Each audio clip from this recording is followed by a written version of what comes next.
ጊዜ በእንግሊዝኛ ነው የምጽፈው በቃ በዛ ነው በጣም ምቾት ያለኝ the parking lot attendant ርዕሱ ለምን ተመረጠ መጀመሪያ ስጽፈው መጽሐፉ ምን ነበር ያሰብኩት ኢትዮጵያ የምትታወቀው አንዱ ከሁሉም አፍሪካን ሀገር ኮሎናይዝ አልተደረገችም ምናልባት ኢትዮጵያኖች የራሳቸውን ሀገር አፍሪካ ውስጥ ለመፍጠር ይሞክራሉ በቃ ኮሎናይዜሽን እንግዲህ ሪቨርስ ማለት ነው እና በእንደዛ ነበር የጀመርኩት ናፍቆት ተወልዳ ያደገችው ማሳቹሴትስ አሜሪካ ቦስተን ነው አማርኛሽ ደግሞ እንደምታዩ ከኔ በብዙ የተሻለ ነው እንዴት ተዳብሩ ቻልሽ አያቴ ናት ማንበብም መጻፍም እሷ ናት ያስተማረችኝ በየቀኑ አማርኛ ጽፈያለሽ አዎ ሀሁ ምናምን በደንብ እሷ ናት ያስተማረችኝ አዎ እዚህ ሀገር ደግሞ ደራሲዎች ብዙ ጊዜ ኢኮኖሚካሊ ይቸገራሉ ገንዘብ ያገኙ ምናምን ይባላል የእናንተ ሀገር ባህሪ እንዴት ነው እንደዛው ነው ሁሉ ጊዜ በቃ ሬፑቴሽኑ የደራሲዎች ገንዘብ የለንም እንዳትኛ እንጂ እንደዛ ባልሆን ይፈልጋሉ ቤስትሰለር በሆን ደስ ይለኛል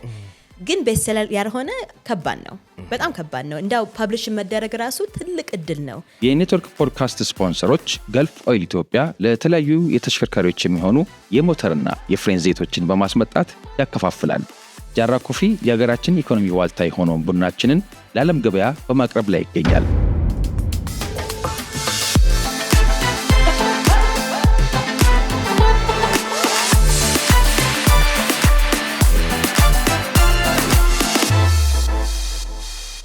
ውድ ተመልካቾቻችን ይህ ኔትወርክ ፖድካስት ነው ቻናላችንን ላይክ ኮሜንት በማድረግ አስተያየት በመላክም ሰብስክራይብ በማድረግ ጭምር እንዲያድግ የበኩላችሁን ስለምታደርጉልን እጅግ አድርገን እናመሰግናለን የዛሬው እንግዳችን ደራሲም ናት ትውልዷና እድገቷ ማሳቹሴትስ አሜሪካ ቦስተን ነው የተለያዩ መጽሐፎችን ከዛም አልፎ ደግሞ አጫጭር ጽሁፎችንም በመጻፍ በዓለም አቀፍ ኦዲየንስ ወይም ደግሞ አንባቢያን ዘንድ ትታወቃለች the parking lot attendant የሚል የመጀመሪያ መጽሐፏ ደግሞ ብዙ ሽያጭም አግኝቷል በብዙ አንባቢያን እጅም ገብቷል የተለያዩ አስተያየቶችም ተሰጥቶት ተወዳጅ የሆነ መጽሐፍ ደራሲ ናት ኢትዮጵያዊም ናት ቦስተን ተወልዳ ብታድግም ለኢትዮጵያ ያላት ቅርበት በብዙ መልኩ የሚገለጽ ነው አንደኛው በቮለንተሪ ወይም በበጎ አድራጎት ስራዎች ሀገሯ ላይ በመመላለስም ለሀገሯ ባህልም ያላትን ቅርበት በዚህ መልኩ ለመግለጽ ትሞክራለች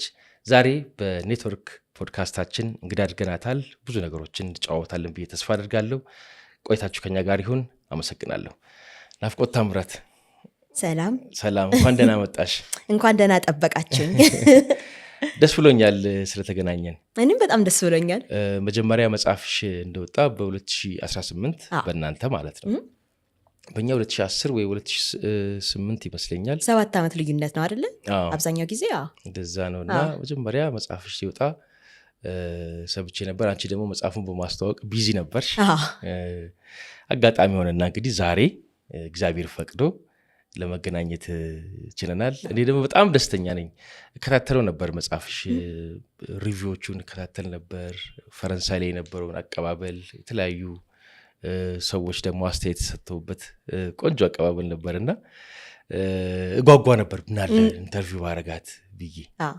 ምክንያቱም ደግሞ መሰለሽ ቦስተን ተወልዳ ያደገች ልጅ ኢትዮጵያውያንን ስለ ልቦና ተረርታ ኢትዮጵያውያንን ባህል ለሌሎቹ የእንግሊዝኛ አንባቢያን ለማጋራት እየሞከረች ስለነበረ በቃ ፍላጎቱ ነበረኝና እንዳልኩሽ ዛሬ በጣም ደስተኛ የሆንኩበት ምክንያት አንዱ እሱ ነው እኔም አመሰግናለሁ አሁን ምን ላይ ነሽ አሁን ሁለተኛው መጽሐፌን ጨርሼ በሚቀጥለው ዓመት ይወጣል ተረት ነው የሚባለው አሁንም በእንግሊዝኛ ነው የጻፍኩት ሁሉ ጊዜ በእንግሊዝኛ ነው የምጽፈው በቃ በዛ ነው በጣም ምቾት ያለኝ በጽሁፍ በሚቀጥለው ዓመት ይወጣል ዊንተር እንግዲህ ብለዋል ግን ወሩን ገና ቀኑን አላቀውም እና እዛ ላይ ነኝ በቃ እሱን ጨርሼ አሁን ኤዲት የተደረገ ነው በቃ እዛ ላይ ነኝ እና በኋላ ፕሮሞት አደርገዋለሁ እናያለን በሚቀጥለው ምን እንደምጽፍ እንግዲህ ገና አላወቅኩ አሁን ገና መጨረሴ ነው ሁለተኛው ለሶስተኛ የምታስቢው መጽሐፍ አለ ሐሳብ ሁሉ ጊዜ ሐሳብ አለኝ ሁሉ ጊዜ ሐሳቦችን እጽፋለሁ ያው ጸሐፊ መሆን እንደዛ ነው በቃ የትም ብትሄድ ታሪክ ያሰብክ ከሰው ጋር ስትገናኝ በቃ ደግሞ ፈረንሳይ ሀገር ነው የምኖረው ስለዚህ አሜሪካዊ ነኝ ቤተሰቦች ኢትዮጵያኖች ናቸው አሁን ፈረንሳይ ሀገር ነው የምኖረው ስለዚህ የብዙ ሀገር ሐሳብ ታሪኮች ሰዎችን ስለማቅ ያ ሁሉ ጊዜ ሐሳቦች አሉ ግን ገና ምን እንደሚሆን አልወሰንኩም ለሶስተኛው የተረተረት እመለስበታለሁ እሺ the parking lot attendant ከርሱም እንጀምርና ስለምንድን ነው የሚያወራው? ርዕሱን ለምን ተመረጠ? ያሰብኩት የመረጥኩት ቦስተን እንግዲህ ሳድግ በጣም ይገርመኝ ነበር። ፓርኪንግ ሎት ስንሄድ ያው በመኪና ከወላጆቼ ጋራ ከቤተሰቦቼ ጋራ ሁሉም ሰው ኢትዮጵያዊ ነበር። አቴንደንቶቹ በሙሉ ኢትዮጵያኖች ናቸው። እና እንዴት እንደዛ ሆነ ብዬ በቃ ሀሳቡ መጣልኝ። በቃ ደግሞ ስለዛ መጽሐፍ አላየሁም። ያው ለዲያስፖራ ኮሚኒቲያችን ትልቅ ቦታ ነው፣ የመስሪያ ቤት ነው። ከቤተሰቦችም በቃ ሁሉም እኔ የማውቃቸው ኢትዮጵያኖች በእኔ ዕድሜ ያሉት ወላጆቻችን፣ አጎቶቻችን በቃ ሁሉም አንድ ቦታ ላይ ፓርኪንግ ሎት ሰርተዋል። እና ጠይቅ ነበር ኢትዮጵያ ፓርኪንግ ሎት አለ? አይ እስከዚህ የለም። ታዲያ ለምንድን ወደዛ ይሄድ ነው ብዬ በቃ ከዛ ነው የጀመረው ሀሳቡ። ለምንድን ነው እንደዛ ኮሚኒቲው የጀመረው? እና ከዛ ልብ ወለድ ጀመርኩኝ። ልጅቷ 15 ዓመት ናት። በቃ ዋናው ካራክተሯ ናሬተሯ ናት። አዎ። እና ስለ እሷ ታሪክ በቃ ደግሞ በመጽሐፎች ኢንትረስት የሚያደርገኝ ኢትዮጵያኖች ብቻ ሳይሆኑ ዲያስፖራ ነው ማለት እዛ የተወለድ ነው፣ አሜሪካ ነገር የተወለድ ነው። ከወላጆችን ጋር እንግዲህ የኢትዮጵያነታችንን እንማራለን፣ እንጠጋለን። ግን ደግሞ አሜሪካዊ ነን እና ከሁለቱም ካልቸር ጋር ግንኙነቶቹ፣ ግጭቶቹ ምንድናቸው ብዬ ስለዛ ነው መጽሐፍ መወደው እና ከዛ ነው ይመስለኛል ድምፅ የሚመጣው። ያው እዚህ ያደጉ ኢትዮጵያኖች ብዙም ይህን ታሪክ አላውቀውም ማለት ነው። እዚህ አይደለም ያደግኩት፣ እዚህ አይደለም የተወለድኩት። ግን እዛ ስለተወለድኩኝ ደግሞ አማርኛ እችላለሁ፣ እንግሊዝኛ እችላለሁ። በቃ ከዛ ጀምሬ ነው። አማርኛ መቻለች ደግሞ በተለይ የኢትዮጵያውያንን እዚያ ያሉ ዲያስፖራ ኢትዮጵያውያንን ባህሪም ለማወቅ ችግራቸውንም ለመረዳት የሚያግዝ ይመስለኛል። እንዴ አይደለ? እና በምን ታሪክ አጋጣሚ ነው ፓርኪንግ ሎት ላይ አበሻ ሊበዛ የቻለው? ማለት ሲመስለኝ ታሪኩ እንደ ሁሉም ጋር በቃ ሌላ አዲስ ሀገር ስንሄድ ምናቀው ሰው ጋር ነው የምንሄደው። ስለዚህ ስራ ስንፈልግ አንድ ምናቀው ሰው አለ እና እንደዛ ይመስለኝ ሁሉም ኮሚኒቲ እንደዛ ነው። ያው እኛ ብቻ አይደለም፣ ሌሎችም ብሔረሰቦች ሌላ ሀገር ሲሄዱ የሚታወቁበት ቢዝነሶች አሉ እና እንደዛ ይመስለኛል። ግን ያው ልብ ወለድ ስለሆነ ከዛ ትንሽ ራቅ ብዬ በቃ አንድ ፓርኪንግ ሎት አቴንደንት አለ አያሌ የሚባል፣ ከሱ ጋር ትገናኛለች። እቺ ዋናዋ ካራክተር ስም የላትም በመጽሐፍ ውስጥ እና ከሱ ጋር ትገናኝና እሱ ሌላ ፕላን አለው፣ ሌላ ኮንስፒሪሲ አለው። ግን እንደዛ ያደረኩት ያው ለልብ ወለድ ነው፣ ታሪክ ነው። ግን በዛ አድርጌ ልብ ወለድም ቢሆን እውነተኛ ነገሮችን ያየኋቸውን ለማሳየት ነው የምፈልገው። ያው ልብ ወለድ ኃይሉ ይመስለኛል እውነትም ባይሆን ብዙ እውነቶች አሉበት እና ግን ታሪክ በቃ ይመስጠናል፣ ለመስማት እንፈልጋለን፣ ለማንበብ እንፈልጋለን እና በዛ ሄደን ብዙ የምንማራቸው ነገሮች አሉ። መጽሐፉ ላይ ደግሞ አንዱ ይሄ የኢትዮጵያ አይነት አይላንድ ወይም ደግሞ ደሴት አለ። እሱ ደሴት ላይ ደግሞ ተንተርሶ ሊያንጸባርቅ የፈለገው መንፈስ ምንድን ነው መጽሐፉ ላይ? እሱን መጀመሪያ ስጽፈው መጽሐፉ ምን ነበር ያሰብኩት?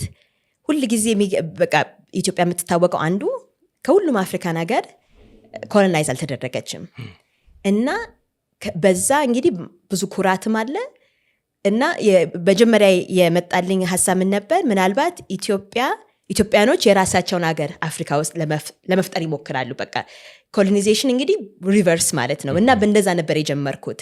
ግን በኋላ ሳስበው አሜሪካንም ለነዚህ ለዲያስፖሮችም አሜሪካንም ኢትዮጵያም አይመችም፣ አሁን ሌላ ሀገር ይፈጥራሉ እና ከዛ ጀምሬ ነው እንግዲህ መጀመሪያ ስጽፈው መጽሐፉን። ግን ከዛ በኋላ ትንሽ ከኤዲተሬም ጋር ስሰራ የቦስተኑ ይበልጣል ስላለችኝ ዋናው መጽሐፉ ቦስተን ነው።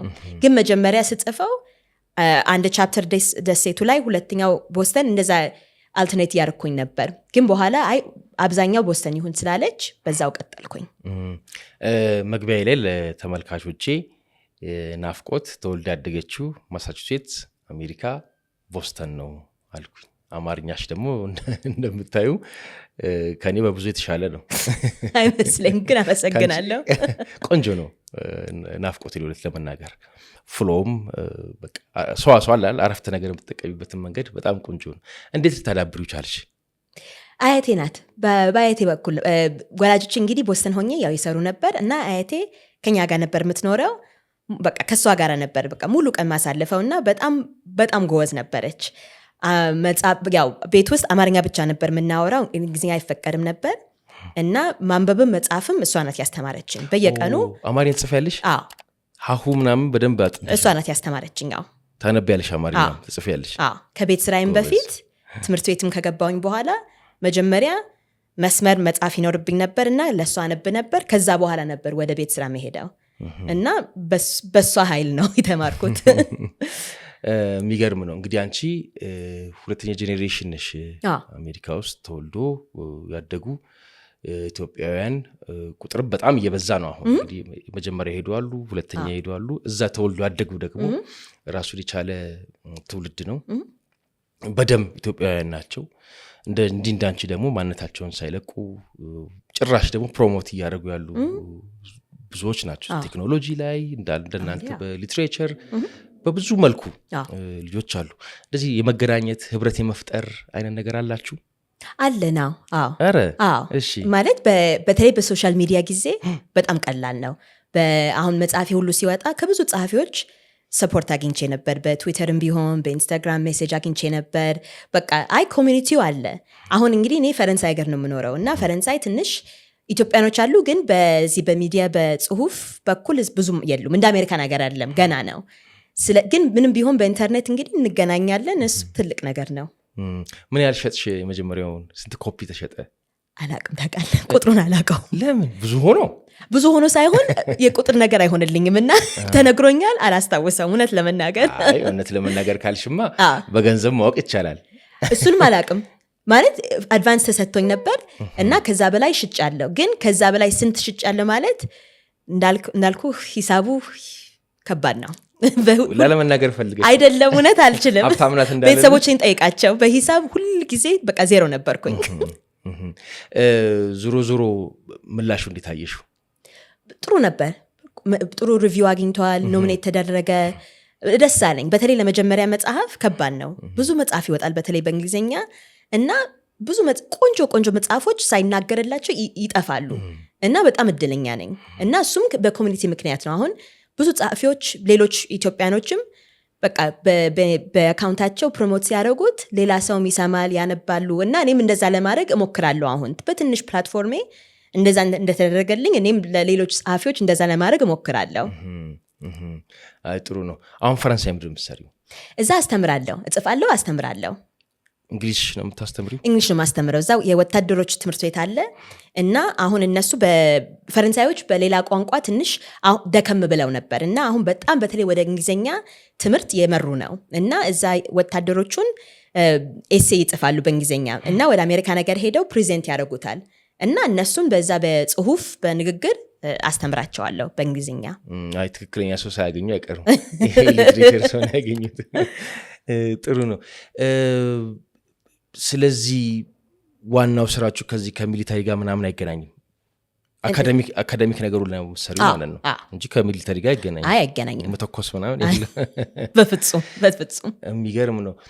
ለነገሩ እኮ ፈረንሳይኛ ቋንቋም በሊትሬቸርም በአርትም በኢንላይትመንት ዘመንም ትልቅ ቦታ ያለው ነው። በኢኖቬሽንም በዋናው ፍሬንች ኢንዱስትሪያል ሪቮሉሽን ከሚባለው ጊዜ በፊትም በኋላም ያለው ተጽዕኖ ከፍተኛ ነው እና የራሳቸውን ነው ፕሪች የሚያደርጉት። ሞር የራሳቸው ከማንም ቋንቋ አያንስም በሚል እንግሊዝኛ ደከም የሚሉ ይመስለኛል። ልጆቻቸውንም ብዙ አያስተምሩም። እኔ ወዳጆች አሉኝ። ስለዚህ ተቀየሩ ወደዛ በጣም ያው ይሄ ግሎባላይዜሽኑ ሊሆን ይችላል። በቃ በዛ ምክንያት አሁን በምን ስራ እንግሊዝኛ ያስፈልጋል በትንሹ ሁሉም ጋር ማለት አሜሪካ ነገርም አሁን እያወቅን ነው። አሜሪካኖች እኛም ደከም ብለናል። እንግሊዝኛ እንማርና ወደ ሌላ ቋንቋ አንማርም። አሁን እሱም የተቀየረ ነው። ምክንያቱም እንዳልከው በግሎባላይዜሽን ምክንያት ከሁሉም ሀገር ጋር ስለምንሰራ ሌላ ቋንቋ ያስፈልጋል እና እኛም አሜሪካኖችንም አሁን ወደዛ የሄድን ነው። ቻይንኛ ይማራሉ እንዴ? ይማራሉ። ያስፈልጋል። እሱማ ያስፈልጋል፣ ግን የተጀመረ ነው። አሁን ሃይስኩል ሁሉ የተጀመረ ነው። የሚገርም ነው። አንቺ ፍራንኮፎንም ነሽ። እንዴት ፈረንሳይኛ ልትናገር ይቻልሽ? ትምህርት ቤት ነበር የምማረው እዛው ቦስተን ሃይስኩል ዩኒቨርሲቲም እዛ ተምሬያለሁ ፈረንሳይኛ እና ዩኒቨርሲቲ ሆኜ ለ6 ወር ፈረንሳይ ሀገር ሄጄ አጥንቻለሁ። ስመለስ ኮሎምቢያ ሄድኩኝ ለማስተርዜ ኮሎምቢያ ዩኒቨርሲቲ እና ከዛ በኋላ ወደ ፈረንሳይ ሀገር ለመመለስ ፈለግኩኝ ለስራም ለቋንቋም ብዬ እና በዛው ቀረሁኝ። በጣም ወደድኩት ሀገሩን እና አሁን ያው እዛ ስለምኖር ህይወቴም እዛ ነው። በደንብ እናገራለሁ። ሁል ጊዜ ያው የምትናገርበት ቋንቋ ነው። ቦንጆur እንዴት ነው ያልሽው? ቦንጆur። የሚገርም ነው። ከባድ ነው ቋንቋ። አክሰንቱ ሁሉ ከባድ ነው። እና ያንቺ ትንሽ አለበት። ቆንጆ ነው። ስለዚህ ይሄ መልታይሊንጓል ነሽ ማለት ነው። አማርኛ አለ፣ እንግሊዝኛ። አፈፍታሹ በምን ሆነ ማለት ነው? በአማርኛ ነው። ቤት ውስጥ ስለሆነ ቤት ውስጥ። የቦስተን ትምህርት ቤቶች እንዴት ነው እንግሊዝኛ ላይ ያስተምሩ ይቻሉት? አንዳንዴ ሊትሬቸር ስኩል ማይነር እና ሜጀር ተብሎ ፎሪን ላንጉዌጅ ይሰጣል አንዳንዴ። የእናንተ ሃይ ስኩልም ነበር ነው? ፕራይመሪ ስኩል ላይም ነበር? አይ ፕራይመሪ ስኩል ላይ አልነበረኝም። አንዳንድ ትምህርት ቤቶች አሉ፣ ግን እኔ ሃይ ስኩል ነው በፎሬን ላንጉዌጅ መጀመሪያ የተሰጠኝ። ደግሞ የሄድኩበት ትምህርት ቤት ሞደርንና አንሸንት ይባል ነበር። ስለዚህ ላቲንም ወስጃለሁ ሃይ ስኩል ውስጥ እስከ ግራጁዌት እስከማድረግ ድረስ እና ፈረንሳይም አብሬ ወስጃለሁ። 2 ቋንቋ ነበር መወስደው ማለት ነው። ምንና ምን? ላቲንና ፈረንሳይኛ። ላቲንም ስፓኒሽን ነው? አይ ላቲን ኤንሸንት ቋንቋ ማለት ነው። ከግሪኮች ጋር እንግዲህ 2 ኤንሸንት የሚባለው አለ አይደለ? እና ላቲን ከድሮ በቃ ከመጀመሪያውኑ ቦስተን ላቲን ስኩል ነበር የሚባለው ትምህርት ቤቱ። በዛ ነበር የሚታወቀውና እዛ የገባሁት 7ኛ ክፍል ነበር። እስከ 12ኛ ክፍል እዛ ተምሬ ነበር እና በየአመቱ ላቲንም ፈረንሳይኛ መወስድ ነበር። አሜሪካ የሚወለዱ ኢትዮጵያውያን ወይም ሰከንድ ጄኔሬሽን አልበታን አሁን ሰርድ ጄኔሬሽንም ይመጣ። ለምሳሌ አንቺም አያትሽ እዛ ነበሩ። የልጅ ልጆች ሲወለዱ የሚሄዱ አያቶች እንዳሉ ሆነው ሰርድ ጄኔሬሽንም እየመጣ ነው። ፎርዝ አላቅም እና እነዛ ልጆች ትምህርት እንዴት ነው የምትማሩት? የትምህርት አክሰሱ በአማርኛ ቋንቋ ነው ወይስ ዝም ብሎ ትምህርት? ዓለማዊ ትምህርት ይሄ ሞደርን ስኩሉ ራሱ እንዴት ነው? አሁን ፕራይቬት አለ እዛ እንደምንሰማው፣ ፕራይቬትም አለ ፓብሊክም አለ። አሜሪካ ነገር ዋናው ነገር እንደ ስቴቱ ነው እንደ ከተማው ነው በቃ። ስለዚህ አንዳንድ ስቴቶች አሁን እድለኛ ነኝ፣ ማሳቹሴትስ በጣም በፓብሊክ ስኩል የታወቀ ነው። በትምህርት ዓለም በሃይ ስኩልም ሆነ በዩኒቨርሲቲም በጣም የታወቀ ስቴት ነው። ኤምአይቲም አሉ፣ ሃርቨርድ እዛ ነው። እኔም የተማርኩበት ሃይ ስኩል መጀመሪያ የተፈጠረ ሃይ ስኩል ነው አሜሪካ ነገር ውስጥ መጀመሪያ። ታሪካዊ ነው። ስለዚህ እንደ ስቴቱ ነው። አንዳንድ ስቴቶች ትንሽ ደከም የሚሉ አለ፣ ግን ደግሞ የገንዘብን ጉዳይ ነው። ያ ሁሉ አሁን የተቀየረ ነው ይመስለኛል። በተለይ አሁን ያው የጦርነትም ጊዜ የመጣ ነው አሜሪካ ነገር። ገንዘብ ወዴት ነው የሚሄደው? ያ ሁሉ አሁን ክርክር ነው፣ ዲቤት ነው አሁን አሜሪካ ነገር ውስጥ። ከኤጁኬሽን ወደ ዲፌንስ የተወሰደ ነው ይባላል። ያ ሁሉ ነገር አለ። ግን እኔ ሃይ ስኩል ሆኜ ያው ትምህርቱ ኃይለኛ ነበር፣ ቆንጆ ነበር። ግን ከዛ ሌላ ደግሞ ኤክስትራ ከሪኩለር ነበር። ድራማ ወስን ነበር፣ ዲቤት ነበር፣ የስቱደንት ጋቨርንመንት ነበር እና ያ ሁሉ አለ። ስለዚህ በሁሉም በኩል ነው የምትማረው እና ከብዙ በኩል ነው ፐርስፔክቲቭ የምታገኘው። ይገርም ነው። ለምንድን መሰለሽ ይህን ጥያቄ ያነሳሁት? አሁን አንዳንድ እዚህ ኢኮኖሚካሊ አቅም ያላቸው ሰዎች ልጆቻቸውን ከኤሌመንተሪ ጀምሮም ሚድል ስኩል ላይም ሃይ ስኩልም እንደገና ዩኒቨርሲቲም ይልካሉ ለተሻለ ትምህርት ተብሎ አሜሪካ። እና በእርግጥ ይገኛል ማለት ነው? ይገኛል እንዳልኩ እንደ ስቴቱ ነው። እንደ ስቴቱ ነው ደግሞ ፕራይቬትም ፐብሊክም ልዩነት አለው አንዳንዴ ሳይሆን ብዙ ጊዜ። ምክንያቱም ያው ፕራይቬት ትምህርት ቤት በቱዊሽን ስለሆነ ያው ገንዘቡም አላቸው ለክላሱ ብቻ ሳይሆን አሁን ጉዞ ለማድረግ በቃ ሌላ ሀገር ለመሄድ ሁሉ ያ ሁሉ ቻንስ አለ። ስለዚህ እንደ ስቴቱ ነው እንደ ትምህርት ቤቱ ነው። ግን ማለት ቆንጆ ትምህርት ቤቶች አሉ። ይገርም ነው። ሌላው እንግዲህ የቤተሰቦች ጉዳይ ነው። በምን አጋጣሚ ሄዱ ይላል። አሁን ስለ መጽሐፍሽም አንዳንድ ሪቪው ሳነብ በማይግራንት ፓረንት ከዛ የተወለደች እዛው አደገች ይላል ስለ ፕሮፋይልሽ ሳይ ማለት ነው። እስቲ በምን አጋጣሚ ሄዱ? እንዴት ያ ሊፈጠር ቻለ? እንዴት አሜሪካዊ የሆናችሁ? እናቴም አባቴም እንግዲህ ቦስተን የተዋወቁት ማለት ነው። አባቴ ለስራ ነው የሄደው፣ እናቴም ለስራ ዋናው ይመስለኛል። እና እዛ በስራ ነው የተገናኙት። እና እዚያው በተለይ ደግሞ በዛን ጊዜ ኢትዮጵያ ብዙ ችግር ነበር እና አሜሪካ ነገር ብንቆይሽ ደግሞ ትንሽ ይቀል ነበር ለቪዛ ምናምን። አሁን በጣም ከባድ ነው ሁሉም ሀገር ነው፣ አሜሪካ ነገር ብቻ ሳይሆን የቪዛው ችግር ደግሞ ያው በመንግስት ምናምን ትንሽ አሁን ያስጨንቃል። ግን በፊት ትንሽ ይቀል ነበር። እዛው ቀሩ ለስራም ለትምህርትም። እናቴ እዛ ነው የተማረችው፣ ዩኒቨርሲቲም በቃ ዲግሪዎችን ሁሉ የያዘችው እዛ ነው። እና እዛው ቀሩ፣ እዛ ነው የተወለድኩት። እና ቤታችን ውስጥ ግን ደግሞ እንዳልከው ትምህርትም ጋራ የቤተሰብም ያስፈልጋል ማለት። አሁን አባቴ በተለይ በጣም በጣም መጽሐፍ ያነብ ነበር ሁል ጊዜ። ስለዚህ ከወላጆቼም መጽሐፍ ማንበብ በቃ ትራዲሽናችን ነበር። ኤቭሪዴ ነበር አብረ የምናነበው ከመተኛቴ በፊት። ያ ሁሉ አፌክት ያለው ይመስለኛል ለተማሪዎች። በተለይ ልጅ ስንሆን በቃ የወላጆቻችን ምሳሌ ነው የምንወስደው። ኮፒ ነው ብዙ ጊዜ ከወላጅ ነው የሚማረው። በተለይ ደግሞ የሚደረገውን ነው ኮፒ የሚያደርገው ከሚነገረው ይልቅ ይባላል በስነ ልቦናም ሳይንስ። ከዛ በቃ ስለዚህ በዛው ቀጠልኩኝ። ደግሞ ትምህርት በጣም ነበር የምወደው። ሁል ጊዜ ትምህርት በቃ ምቾቴ ነበር። መጽሐፍ ማንበብ እወዳለሁ ከሂሳብ በስተቀር እንዳልኩ ሌላው በሙሉ በጣም ነበር ደስ የሚለኝ እና እነሱም በጣም በቃ ኢንኮሬጅ ያደርጉኝ ነበር እና እናቴ እና አባቴ ብቻ ሳይሆኑ አጎቴም አክስቴም እዛው አንድ ቤት ነበርን። አያቴም እዛ ነበረች እና ሁሉም ለትምህርቴ በጣም ይጥሩ ነበር። ስለዚህ አማርኛ መጽሐፎችም ታነቢያለሽ ማለት ነው? አሁን እስከዚህ አላነብም። በፊት አነብ ነበር። ከበፊት ይወደድሽው? ቆይቻለሁ ሲካካዋ ዶሮ እንዳለል ብቻ አይ እስከዚህ አላነብም። ድክመቴ ነው። ግን ባነብ ጥሩ ነው። ግን ፍጥረት ሳለሽ አማርኛ ስፒድ አለሽ? የለኝም። እሱም ነው አንዱ ችግሩ። አሁን ማንበብ እችላለሁ፣ ግን አሁን በእንግሊዝኛ በፈረንሳይኛ ሁል ጊዜ ነው ማነበው። ልምዱ አለኝ። በአማርኛ እስከዚህ ስለማላነብ ትንሽ ስራ ይሆንብኛል፣ ግን ስንፍና ነው። መጀመር አለብኝ። አይ ማንበብ አለብሽ። ፍጥረትሽንም ኢምፕሩቭ ለማድረግ ከልማድ ነው የሚመጣው። እሰጥሻለሁ አሁን ጀስት እያለሽ መጽሐፍ አሪፍ መጽሐፍ ወደ ምን አይነት መጽሐፍ ነው የምትወጂው? ፊክሽን ነው ሁል ጊዜ ማነባው። አብዛኛውን ጊዜ ፊክሽን ነው ማነባው። በቃ ሁሉም ዣንር፣ ሳይንስ ፊክሽን እወዳለሁ፣ ሪያሊስቲክ ፊክሽን እወዳለሁ። በቃ አብዛኛውን ጊዜ በቃ ልብ ወለድ ነው ማነባው። በዛም ነው መጽፈው እና ከዛም ነው። አይ ዝም ብዬ ሳየው ያኛው የመጀመሪያው መጽሐፍ ላይ ይሄ ኢትዮጵያ የፋንታሲ አይነት ነገር ያለው ይመስላል ሳምሃው። እንደገና ደግሞ አዲሱ መጽሐፍ ተረት ነው የሚለው። እኛ ሀገር ተረትን በሁለት ነገር ነው የምንወስደው። አንዱ እንደ ሚቶሎጂ እንደ ሚትም የምንጠቀምበት የሚበር ፈረስ ልናደርግ እንችላለን። ቀንድ ያለው የሆነ ነገር አለ አይደል? ለማስፈራራትም የምንፈጥራቸው ነገሮች አሉ በተረት ውስጥ ማለት ነው።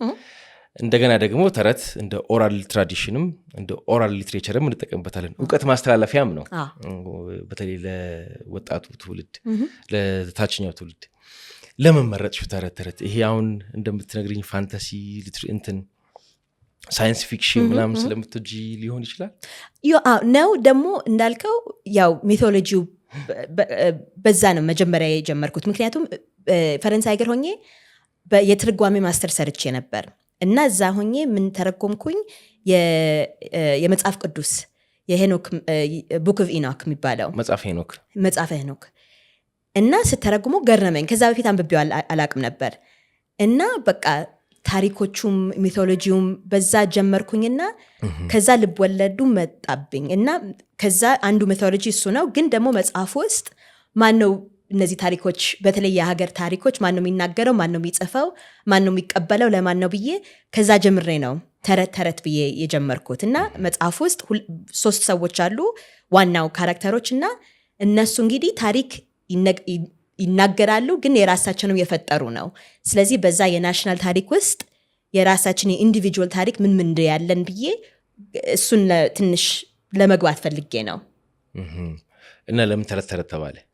ምክንያቱም ተረትን የመረጥሽው በየትኛው ጉቡ? ምክንያቱም አንደኛ መጽሐፉ ውስጥ ተረት የላምበረት የሚለው አለ።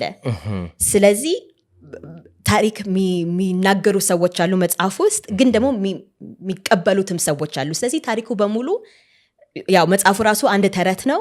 በዛ ተረት ውስጥ ደግሞ ብዙ የሚመጡ ተረቶች አሉ እና ለዛ ነው በተረት ብዬ ነው ያሰብኩት እና ለዛ ነው አርስቱ እንደዛ ያልኩት። ደግሞ ለኢትዮጵያኖች እንዳልከው ተረት ስናይ በቃ ባንድ ይመጣብናል። ኧረ ትዝታም አለ፣ የልጅነት ትዝታም አለ፣ ብዙ አታችመንት አለን፣ ለዛም ብዬ ነው ግንኙነት አለን ከተረት ጋር እና አሪፍ ታይትል ይመስለኛል። ስለዚህ አሁን ታርጌት ኦዲየንስሽ ማን ነው? ሁሉም ሰው ነው። ግን በተለይ ኢትዮጵያኖች ደግሞ ኢትዮጵያኖች አሜሪካ ነገር ወይ ዲያስፖራዎችም ይመስለኛል ሁል ጊዜ። ምክንያቱም እኔም ዲያስፖራ ስለሆንኩኝ እሱን ነው በደንብ የማውቀው፣ እሱን ኮሚኒቲ ነው በደንብ የማውቀውና ከዛ ነው ድምፅ የሚመጣ ይመስለኛል። ግን ያው እድል የሆነው ሁሉም ሰው ቢያነበው ደስ ይለኛል። እንዲህ በጣም ደራሲማ ደሞዙ እኮ እሱ ነው። ስለዚህ አሁን እዚህ ሀገር ላለ አንባቢ እንዴት ሊደርስ ይችላል? መጽሐፎች አላሰብሽልንም? እንዲህ ደስ ይለኛል። አሁን በእንግሊዝኛ ነው፣ ግን ትርጓሜ ምንድን ነው? ያው በፓብሊሽንግ ሃውስ ነው። እነሱ የራሳቸው ትርጓሜ የሰሩት ሰዎች ስላሉ መጽሐፉ በደንብ ከሸጠ በእንግሊዝኛ ወደ ሌላ ማርኬት እንግዲህ ይሄዳሉ። ግን መጀመሪያ በእንግሊዝኛ በደንብ መሸጥ አለበት። መተርጎሙን እንኳን አይደለም ይሄ ትራንስሌሽኑን አይደለም ራሱ እንዴ ብዙ አንባቢ አለ ኢትዮጵያ ውስጥ እንግሊዝኛ አንባቢ በእንግሊዝኛ ስለሆነ እንግዲህ እዚህ ሀገር መጽሐፍ ቤት ካለ እንግሊዝኛ መጽሐፍ የሚሸጥ እዛ ነው የሚገኘው። ይመጣል። አዎ የመጀመሪያው ሳለ ያለ ይመስለኛል። አዎ በምን አጋጣሚ ሊመጣ ይችላል? ራሳችሁ ፕላን አድርጋችሁ ማለት እነሱ ፕሮሞት ያደርጉታል ይሄ ፐብሊሽንግ ሃውሱ እና ከዛ በኋላ ግን እዚህ ሀገር ያሉት መጽሐፍ ቤቶች ሪኩዌስት ማድረግ አለባቸው ወደ እነሱ እንዲሄድ ማለት ነው። ሁል ጊዜ ከመጽሐፍ ቤቶቹ ሪኩዌስቱ ይመጣል። ከዛ ከፐብሊሽንግ ሃውሱ ጋር ተነጋግረው መጽሐፉ ወደ እነሱ ይሸጣል። እነሱ ደግሞ ወደ አንባቢዎች ይሸጡታል። ጉድ እኮ ነው። እናንተ በቃ መጽሐፍ ብቻ ነው የሚጠበቅባችሁ የውጭ ሀገር ጻፊዎች። ከዛ ህትመት ቤቱ ፐብሊሽንግ ሃውሱ የምትዩ ካምፓኒ ራሱ ማርኬት ሰርቶ ነው ዲስትሪቢዩት የሚያደርገው የሚያሰራጨው። በፐብሊሽንግ ሃውስ ከሄድን ነው አንዳንድ ሰዎች ሴልፍ ፐብሊሽድ ይሆኑና በራሳቸው ነው ያን ሁሉ የሚያደርጉት። ኦንላይን ላይ በቃ ይለቁታል፣ ፕሮሞት ያደርጉታል። ኦንላይን ላይ ፒዲኤፍ ማንበብ ትችላለህ። ሴልፍ ፐብሊሽድ እንግዲህ በእንደዛ የራሳቸው ኢንዲፔንደንስ አላቸው። ለምን አልሞከርሽውም? እሱን ምን ይፈልጋል እንዴ? በጣም ጥረት ያስፈልጋል ፕሮሞሽን። ምክንያቱም ብዙ እንዳልከው አሁን እኔ ጸሐፊ ነኝ። መጽሐፉን ከጻፍኩት በኋላ ስራ ያልቋል። ግን ሴልፍ ፐብሊሽንግ ማለት መጽሐፉን መጽሐፍ ብቻ ሳይሆን ማአት ሌላ ስራ አለ። ፕሮዲውሰር ነህ፣ ኤዲተር ነህ፣ ፕሮሞተር ነህ እና ያ ሁሉ ታለንት የለኝም። እኔ ጸሐፊ ነኝ። ሌላውን የሚያውቅ ሰው ቢሰራው ይሻለኛል። ያስኬዳል። እዚህ ሀገር ደግሞ በተቃራኒ ነው። ይሄ ሰልፍ ፐብሊሸር እንዳልሽው አይነት ሰው ራሱ አሳትሞ ራሱ ከኪሱ መኪና ካለም ሽጦ አይ እንደዛ ነው። ሌላም ሀገር ሰልፍ ፐብሊሽ ሲባል እንደዛ ነው። ገንዘቡ ሁሉ ከራሳቸው ነው የሚመጣው።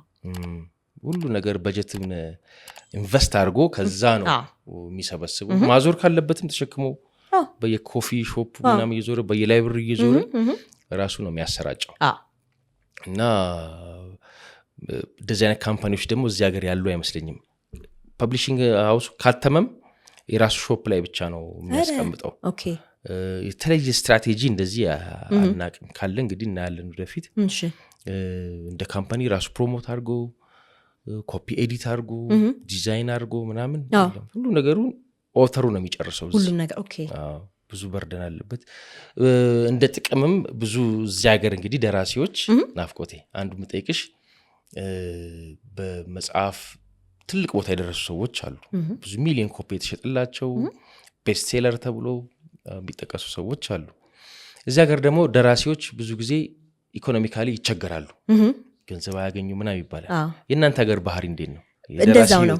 ሁል ጊዜ በቃ ሬፑቴሽኑ የደራሲዎች ገንዘብ የለንም እንዳትኛ እንደዛ ባልሆን ይፈልጋሉ። ቤስት ሴለር በሆን ደስ ይለኛል። ግን ቤስት ሴለር ያልሆነ ከባድ ነው፣ በጣም ከባድ ነው። እንዳው ፐብሊሽን መደረግ ራሱ ትልቅ እድል ነው። እዛ ደረጃ ለመድረስ በተለይ ደግሞ ውጭ ሀገር ኤጀንት ያስፈልግሃል። ኤጀንት ማግኘት ራሱ ትልቅ ስራ ነው። እሱን ካገኘ በኋላ ስለዚህ ኤጀንት ነው ከፐብሊሽንግ ሃውስም ጋር ከማጋዚኖች እነሱ ናቸው ሁል ጊዜ መካከል የሚሸጡልህ። እሱ ከሌለ አሁን አሜሪካ ነገር ካለ ኤጀንት የትም አትሄድም። ወደ ፐብሊሽንግ ሃውስ አያነበውም መጽሐፍህን፣ ሁል ጊዜ በኤጀንት በኩል ነው የሚሄደው። ስለዚህ ብዙ ስቴፕ አለው እና እዚህ መድረስ የራሱ ትልቅ እድል ነው።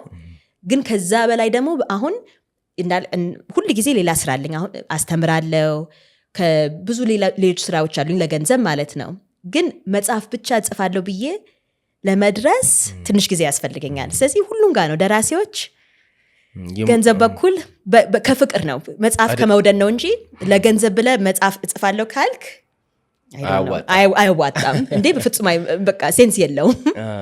የሚገርም ነው። እንግዲህ አንደኛው በዩኒቨርሲቲ ደረጃ አውሮፓም ተምረሻል። እንደገና እዚህ ቦስተንም ማሳቹሴትስም ኮሎምቢያ ዩኒቨርሲቲም የሁለቱ የአውሮፓ የትምህርት ስርዓትና የአሜሪካ የዩኒቨርሲቲ ውስጥ ትምህርት ስርዓት እንዴት ነው? አሁን እኛ ሀገር አንዳንዴ ተምሮ የመጡ ይከራከራሉ። አሜሪካ ተምሮ የመጡና የአውሮፓ ኤክስፖዠር ያላቸው ኤሊት ይከራከራሉ።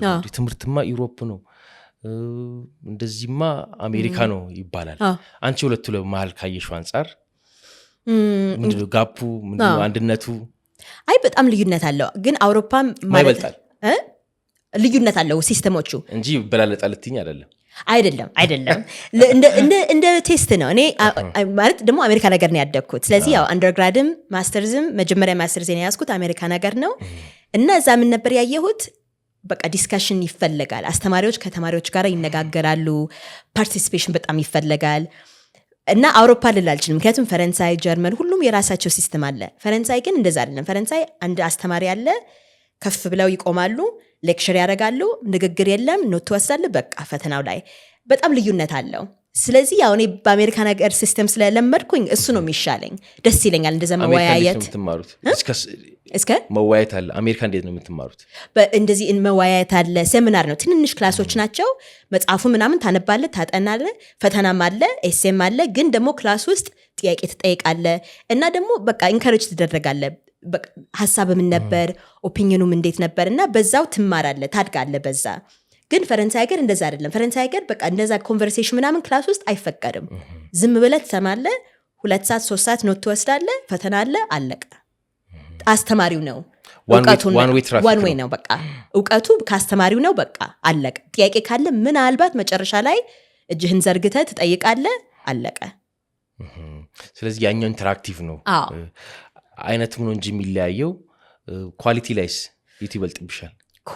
ኳሊቲው ደግሞ ማለት ፈረንሳይ ግን በጣም የምትታወቀው ብዙ ነገር ፓብሊክ ነው፣ ሶሻሊስት ነው እና አሁን ሁሉም ሰው እንደሚያውቀው አሜሪካ ነገር እዳ በዳን ሆነናል።